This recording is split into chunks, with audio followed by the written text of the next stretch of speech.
1,101 golden വോട്ടുകളാണ്. Shri Lalkumar, ഇപ്പോൾ നേരത്തെ CPM-ന്റെ നേതാവാണ് ശ്രീ TM ശശി.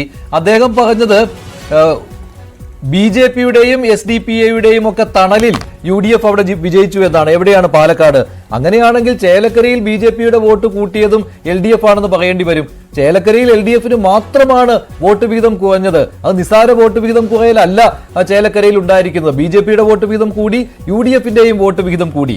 അപ്പോൾ ഇത് BJP-ക്ക് നേരെയും കോൺഗ്രസിന് നേരെയും CPM ആരോപിക്കുന്നുണ്ടെങ്കിൽ തിരിച്ചങ്ങോട്ടും പറയേണ്ടി വരും. അങ്ങനെയാണ് ചേലക്കര കിടക്കുന്നത്. ശ്രീ ലാൽകുമാർ, ഈ രീതിയിലൊക്കെ ഫലങ്ങളെ അനലൈസ് ചെയ്യുമ്പോൾ അതൊരു തരം ഇല്ലോജിക്കലും അതുപോലെ തന്നെ വസ്തുതകളിൽ നിന്ന് ഒളിച്ചോടലുമല്ലേ? മഞ്ജുഷേ, ഞാൻ പറയുന്നത് കേൾക്കാം എന്ന് കരുതുന്നു. കേൾക്കാം. നോക്കൂ, ഒരു തെരഞ്ഞെടുപ്പില് ഇവിടെ സ്വാഭാവികമായി സാധാരണഗതിയിൽ ചെയ്യുന്ന ഒരു കാര്യം, കഴിഞ്ഞ തെരഞ്ഞെടുപ്പുമായി ബന്ധപ്പെട്ട് ഈ തെരഞ്ഞെടുപ്പിനെ നമ്മൾ കമ്പയർ ചെയ്യും. ആ കമ്പാരിസൺ തെറ്റൊന്നുമല്ല. കമ്പയർ ചെയ്യുന്ന ആളുടെ യുക്തി അനുസരിച്ചാണല്ലോ കാര്യങ്ങൾ നീക്കുക. ഇപ്പം ഒരു വലിയ വേവ് ഉണ്ടായി.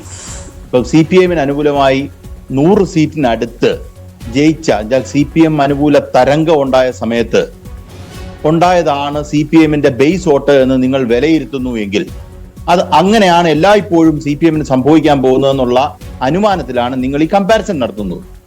ചേലക്കരയിൽ കിട്ടിയ 40,000 അല്ലെങ്കിൽ 39,000 വോട്ടിന്റെ ബാക്കി എവിടെ പോയി എന്നൊക്കെ ചോദിച്ചു കഴിഞ്ഞാൽ നമ്മൾ ഓരോ മണ്ഡലത്തിലും അങ്ങനെ ചോദിക്കാൻ തുടങ്ങിയാൽ, ഇപ്പൊ അടുത്ത ദിവസം ഇപ്പൊ പ്രിയങ്ക ഗാന്ധി അവിടെ മത്സരിക്കുന്നില്ല, ഈ 4 ലക്ഷത്തിൽ പിന്നെ അവിടുത്തെ കോൺഗ്രസ് സ്ഥാനാർത്ഥി ജയിക്കുന്ന 50,000 ആണെങ്കിൽ 3,50,000 വോട്ട് എവിടെ പോയി എന്ന് ചോദിച്ച് ചർച്ച ചെയ്യാനാണെങ്കിൽ നമ്മൾ ഒരിടത്തും എത്തില്ല. അപ്പൊ ഒരു മണ്ഡലത്തിൽ ബേസ് വോട്ട് എന്ന് പറയുന്നത് നമ്മൾ ആ ഡേറ്റ എടുക്കുമ്പോൾ തന്നെ നമ്മൾ മനസ്സിലാക്കേണ്ട ഒരു കാര്യം, എക്സ്ട്രീം പൊസിഷൻ വെച്ച് നമുക്ക് ഡേറ്റ എടുക്കാൻ പറ്റില്ല. അങ്ങനെ എടുക്കുന്ന തെറ്റാണ്. അത് ഏത് പാർട്ടിയെ കുറിച്ചാണെങ്കിലും തെറ്റാണ്. ഇപ്പൊ രാധാകൃഷ്ണന് കിട്ടിയ 40,000 അല്ലെങ്കിൽ ഓരോ ശക്തമായ മത്സരം അല്ലെങ്കിൽ ശക്തമായ ഒരു വേവ് ഉണ്ടാകുന്ന സമയത്തുള്ളത് ബേസ് ആയിട്ട് എടുത്ത് നമ്മൾ കമ്പാരിസൺ നടത്തിയാൽ നിങ്ങളുടെ കാൽക്കുലേഷൻ തെറ്റാവും. പിന്നെ നിങ്ങൾക്ക് അങ്ങനെ നിർബന്ധമുണ്ട് അങ്ങനെ ചെയ്യണമെങ്കിൽ ചെയ്യുന്നതിൽ തെറ്റൊന്നുമില്ല. നമുക്കിപ്പോ ഒരാൾ ചെയ്യുന്നതിൽ തെറ്റ് പറയാൻ പറ്റില്ലല്ലോ. അങ്ങനെയാണെങ്കിൽ ഈ പാലക്കാട്ടെ 10,000 എവിടെ പോയി എന്ന് BJP-യോടും ചോദിക്കാൻ പറ്റുമോ ശ്രീ ലാൽകുമാർ? അല്ല, ഞാൻ പറയുന്ന കേൾക്കൂ. BJP അതിനകത്തൊരു ഉത്തരം കണ്ടെത്തേണ്ടതായിട്ടുണ്ട്. CPM-ന് നഷ്ടപ്പെട്ട വോട്ട്, BJP-ക്ക് നഷ്ടപ്പെട്ട വോട്ട്, ഇത് ഓരോ പാർട്ടികളും അവരുടേതായിട്ടുള്ള കാൽക്കുലേഷൻസ് അവർക്ക് നടത്തേണ്ടതായിട്ടുണ്ട്. അതിനകത്ത് ഒരു ഫാക്ടർ മാത്രമൊന്നും അല്ല, മൾട്ടിപ്പിൾ ഫാക്ടേഴ്സ് ഉണ്ട്. ഇപ്പൊ ശ്രീകുമാരിയേട്ടൻ പറഞ്ഞു വെക്കുന്നത് എന്താണ്? ശ്രീകുമാരിയേട്ടൻ പറഞ്ഞു വെക്കാൻ ആഗ്രഹിക്കുന്നത് ഇവിടെ CPM വിരുദ്ധ വികാരം ഇങ്ങനെ ആഞ്ഞടിച്ചുകൊണ്ടിരിക്കുകയാണ് എന്നൊക്കെയാണ് പറഞ്ഞുകൊണ്ടിരിക്കുന്നത്. നോക്കൂ, കഴിഞ്ഞ കുറച്ച് ദിവസം വരെ ഉണ്ടായിരുന്ന കേരളത്തിലെ ചർച്ച നെക്ക് ടു നെക്ക് ഫൈറ്റ് ആണ് ഈ പറയുന്ന ചേലക്കരയിൽ നടക്കുന്നതെന്ന്. News 18-ന്റെ റിപ്പോർട്ടുകൾ താങ്കൾ എടുത്ത് നോക്കിക്കോളൂ. ആര് ജയിക്കുമെന്ന് പറയാൻ പറ്റാത്ത സാഹചര്യം നിൽക്കുന്നു. നിങ്ങൾ തന്നെ പറഞ്ഞാണ്, ഞാൻ പറഞ്ഞതല്ല. ഞാൻ ചേലക്കര പോയിട്ടുമില്ല. അപ്പൊ അങ്ങനെ ഫൈറ്റ് നടക്കുന്നത് തെറ്റൊന്നുമില്ല. ജനാധിപത്യത്തിൽ നല്ല ഫൈറ്റ് കിടക്കുന്നത് നല്ലതാണ്. അവിടെ എന്നിട്ടും CPM-ന് മാന്യമായ ഭൂരിപക്ഷം കിട്ടി. അത് 10,000-ൽ മേളിൽ ഭൂരിപക്ഷം കിട്ടി. രാഹുൽ മാങ്കൂട്ടത്തിന് കിട്ടിയതിനെക്കാട്ടിലും 6,000 വോട്ട് അല്ലേ കുറവുള്ളൂ.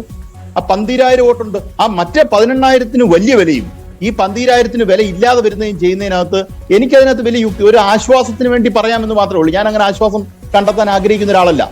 ഇപ്പം ഈ ശ്രീധരന് കിട്ടിയ വോട്ട് ഈ പ്രാവശ്യം BJP-ക്ക് കിട്ടിയില്ലല്ലോ എന്ന് പറയുന്നതിനകത്ത് സത്യം പറഞ്ഞാൽ ഒരു ഹാർഡ് കോർ പൊളിറ്റീഷ്യൻ അല്ല ശ്രീധരൻ. ഞാനത് അക്സെപ്റ്റ് ചെയ്യാൻ തയ്യാറാണ്. ഞാനതിനാ ചുമ്മാ കള്ളത്തരം പറയുന്നത്. ഇപ്പം BJP-ക്ക് അത്ര വോട്ട് അദ്ദേഹത്തിന് പിടിക്കാൻ കഴിഞ്ഞാൽ അവർക്ക് കൊള്ളാം. പക്ഷെ പിടിക്കാൻ പറ്റിയില്ല എന്ന് പറഞ്ഞ ഒരു ബ്ലെയിമിങ് ഇതായിട്ടൊന്നും ഞാൻ കണക്കാക്കത്തില്ല. പക്ഷേ കോൺഗ്രസിലേക്കും ഈ പാലക്കാട്ടിലെ വിഷയത്തിലേക്ക് വന്നാൽ നോക്കൂ, നിങ്ങൾ മാധ്യമ പ്രവർത്തകർ കോൺഗ്രസിനോട്, പ്രത്യേകിച്ച് സ്ഥാനാർത്ഥിയോട് ആവർത്തിച്ച് ചോദിച്ചൊരു ചോദ്യമുണ്ട്. SDPA-യുടെ വോട്ട് നിങ്ങൾക്ക് വേണോ വേണ്ടായോ? നിങ്ങൾ SDPA-യുടെ വോട്ട് വേണ്ട എന്ന് പറയുമോ? അതിന് കോൺഗ്രസ് ഇപ്പോഴും മറുപടി പറഞ്ഞിട്ടില്ല. അങ്ങനെ കോൺഗ്രസ് മറുപടി പറയാത്തൊരു വിഷയത്തിൽ അങ്ങനെ ആ രീതിയിൽ ഇടപെട്ടപ്പം വർഗീയ കക്ഷികളുടെ വോട്ട് വന്നു എന്ന് പറയുന്നതിന് എന്താണ്, അങ്ങനെ ഒരു ആരോപണം ഉന്നയിക്കുന്നതിന് എന്താണ് തെറ്റ്? ആ വർഗീയതയുടെ കൊട പിടിച്ചാണ് അവിടെ വിജയിച്ചതെന്ന് പറയുന്നതിൽ എന്താണ് തെറ്റ്? ഇപ്പൊ കോൺഗ്രസിന്റെ രാഹുൽ മാങ്കൂട്ടമോ അല്ലെങ്കിൽ കോൺഗ്രസിന്റെ സുധാകരനോ രമേശ് ചെന്നിത്തലയോ ഇങ്ങനെയുള്ള ആൾക്കാർ ആരെങ്കിലും ഈ പറയുന്ന രീതിയിൽ ഒരു ഇടപെടൽ നടത്തുക, എന്താ ഞങ്ങൾക്ക് വർഗീയവാദികളായ SDPI-ക്കാരുടെ വോട്ട് വേണ്ട എന്നൊരു സ്റ്റേറ്റ്മെന്റ് അവർക്ക് പറയാൻ കഴിഞ്ഞിട്ടുണ്ടോ? മഞ്ജുഷിന്റെ കണക്കിലുണ്ടോ? ഇല്ല എന്നുള്ളതാണ് യാഥാർത്ഥ്യം. അപ്പൊ അങ്ങനെ വേണ്ട എന്ന് പറയാത്തിടത്തോളം കാലം ആ വർഗീയതയുടെ കൂടെ ഉണ്ട് എന്നാണ് വർഗീയതയുടെ കൂടെ ഉണ്ട് എന്ന് തന്നെയാണ് അതിന്റെ അർത്ഥം. SDPI പോലെ പോപ്പുലർ ഫ്രണ്ടിന്റെ കുടയ്ക്ക് കീഴിൽ നിൽക്കുന്ന ഒരു സംവിധാനം അത് വർഗീയമായി തന്നെയാണ് നടക്കുന്നത്. ഇപ്പൊ നോക്കൂ, ഇന്ന് അവർ വലിയ ജാഥ നടത്തി പോപ്പുലർ ഫ്രണ്ടുമായി ബന്ധപ്പെട്ട്, സോറി ഇവർ എന്തൊരു വരണം SDPI ബന്ധപ്പെട്ട് രാഹുൽ മാങ്കൂട്ടത്തിന്റെ വിജയം ആഘോഷിച്ചുകൊണ്ട് വലിയൊരു ജാഥ നടത്തിയില്ലേ? അതുമായി ബന്ധപ്പെട്ട് എന്താ കോൺഗ്രസിന്റെ അഭിപ്രായം? ശരി, ശ്രീ എൻ. ശ്രീകുമാർ